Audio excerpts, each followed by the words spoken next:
actually like tacos, right? They're great on Tuesday, but you're not going to complain about them any day of the week.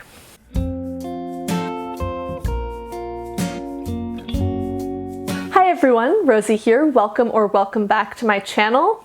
Today I am doing Lauren Wade's A Christmas Carol tag. I will link her original video down below. I really wanted to do a Christmas tag, and since Lauren is the reason I started my channel, I thought it'd be cool to do hers. Question 1 is The Ghost of Christmas Past, a book that was a childhood favorite. I'm not choosing a specific book for this, but a series, and that's the Dear Canada series, which is by a whole bunch of different authors. It's a collection of fictional diaries from fictional girls set in real moments of Canada's history, usually where something sort of eventful and stressful and stuff is happening. So people who are moving to Canada or migrating within Canada or living through war times, or there's some about epidemics.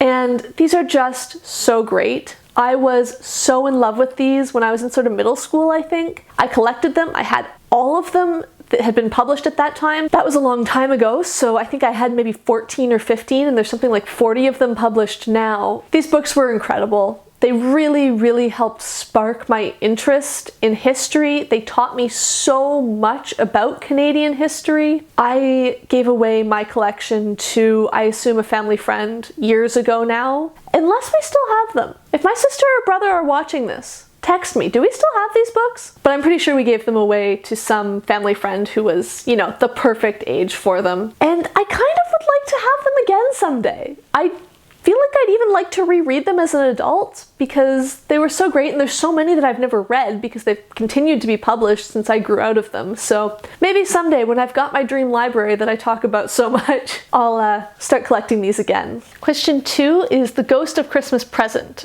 a recent read that you think will become one of your all-time favorites. I talked about this so much in October, but The Mercies by Kiran Millwood Hargrave is incredible, and I think I'm going to keep thinking about it for so long. This book is set in the far north of Norway in the early 1600s, and it sees a community deal with the loss of all of the men in a storm at sea, and then what happens when a little while later a witch finder shows up. The writing and the setting were incredible and breathtaking in this. I felt like I was there in every little bit of unpleasantness. And I also thought the character work was amazing. I think it's really difficult to have characters that seem so incredibly relatable to a modern reader and yet also exist so completely in their time and in their setting. And the author pulled this off perfectly in this. It's a pretty dark read, and I'm not in a huge rush to reread it immediately, but I definitely do want to return to this at some point, and I think it's a book that, like I said, I'm going to keep thinking about for a really long time. Question 3, The Ghost of Christmas Yet to Come, a book coming out next year that you're most excited about.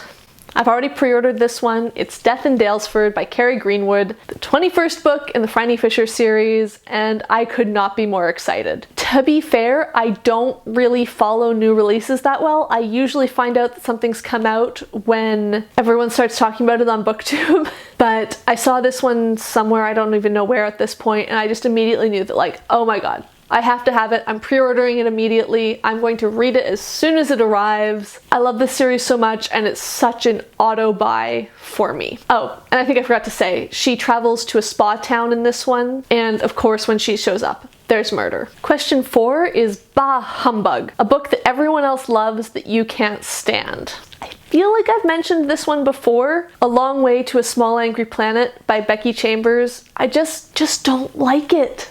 It's been so long since I read it that I can't even remember why I don't like it. I just remember reading it and then going, wait, this is the book that everyone's loving? 'Cause I read it when it was pretty new and it was super hype and everyone was talking about how amazing it was. And then I was just like, did we read the same book? What's going on?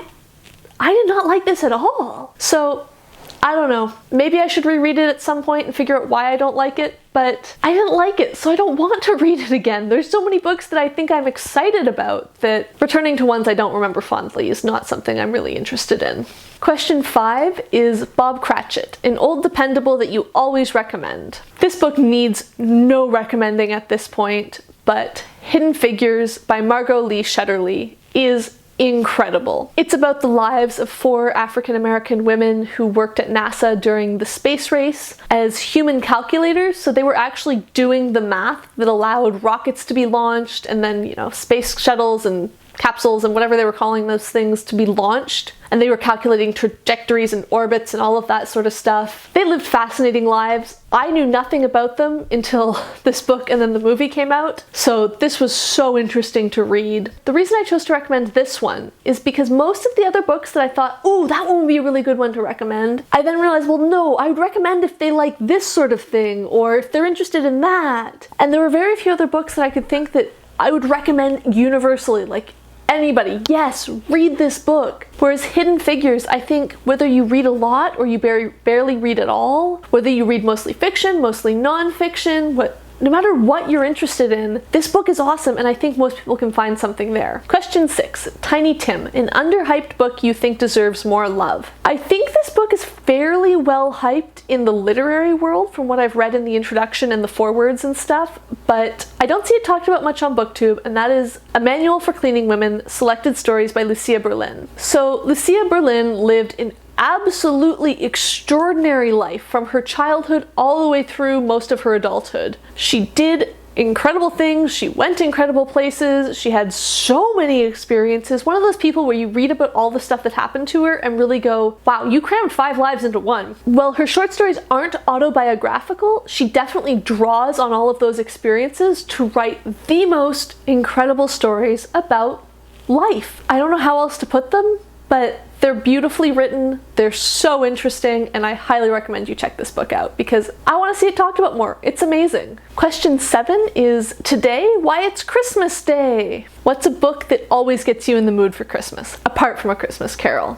It's gotta be Hogfather by Terry Pratchett. Did you really think you were gonna get through watching one of my tag videos without me bringing Pratchett into this somehow? It's just not gonna happen. In Hogfather, the Hogfather, which is the Discworld's equivalent of Santa Claus, disappears mysteriously just before Hogswatch night, and Death and his no-nonsense granddaughter Susan have to step in and save the day. As I mentioned in my Christmas TBR, which I will link up here, I'm not someone who usually reads a ton of Christmassy books, but I've read this one at Christmas multiple years in a row, and it's always so delightful, and it's always so much fun to read at this time of year, and really reminds you of what the season's about in a weird way. So I love that one, and if you haven't read it, I highly recommend checking it out. Question 8 is A Muppet Christmas Carol, your favorite film adaptation of a book.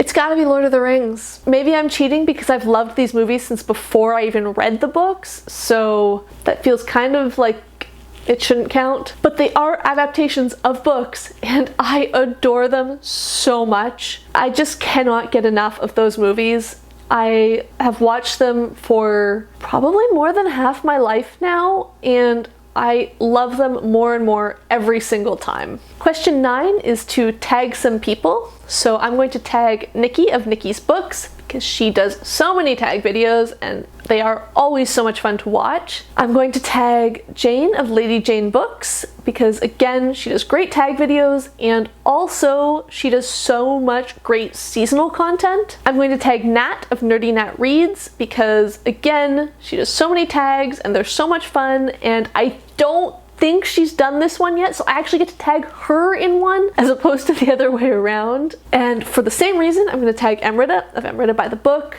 Queen of Tags. Again, I don't think she's done this one. Hopefully you guys haven't released this between when I'm filming it and when it's coming out. I'm also going to tag Amy of Potato Brarian because I love her channel so much and she is so much fun. And finally, I'm going to tag Lana of Lana Ex Libris because I know she's a Dickens fan, and this isn't about Dickens, but it is based on a Dickens book. Obviously, if I tagged you and you're not interested in making this video, no pressure whatsoever. If I didn't tag you and you want to make this video, please do. Please let me know down below in the comments so I can check it out. And if you're interested in answering some of these questions but don't want to make a video, please answer some down below in the comments so we can chat about it. If you liked this video, please give it a thumbs up. If you would like to see more of my videos, please hit subscribe, and thank you for watching.